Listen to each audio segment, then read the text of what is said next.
In this world where there's so much stuff online and we're so connected to these digital devices, how do you deal with digital detox yourself? I think one of the biggest things for me in a digital detox is just like a diet detox. The first step is awareness. So if you want to lose weight, gain muscle, lose muscle, whatever it is, you would have to look at what do you put into your body. Yeah. And I always say to people that health isn't just what you eat, it's also what you think. And so the first step is in awareness. So what I ask people to do is build a digital diet sheet. Okay. I actually ask people to sense their awareness and actually journal their awareness of how much they're on their phone and how often. Okay. Because when you see that awareness will already do half the work. Right. As soon as you start seeing, I spent 2 hours a day on Instagram. Right. I spent an hour on Facebook. I spent an hour on Netflix, whatever it was. And I'm not judging you and I don't want you to judge yourself.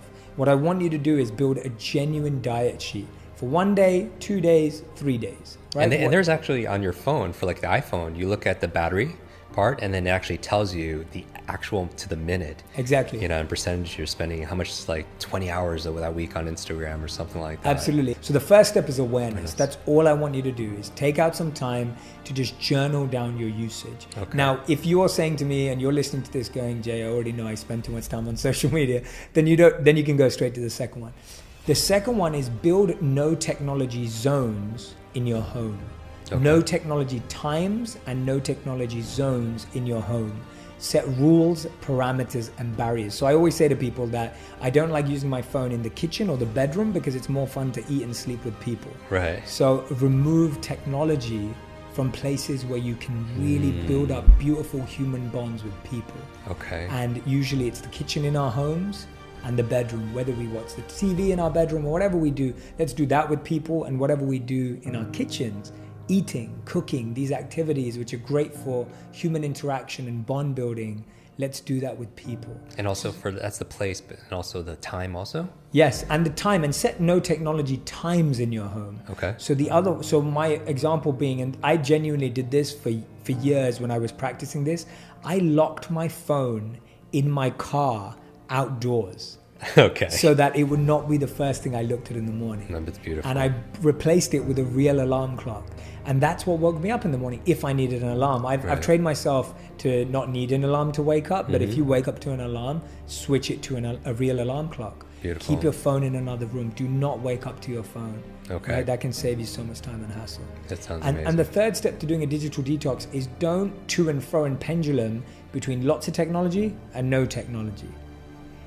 Build a diet and slowly remove parts of it. So don't start saying, okay, for the next 7 days, I'm not going to use my phone at all. Because all that's going to happen is when you reduce that consumption, you're going to come straight back and want to do it. I always joke about how when I lived as a monk, I didn't eat any sugar for 3 years. Like none at all. And the day I left, the first thing I did was buy myself tons of chocolate and eat all of it.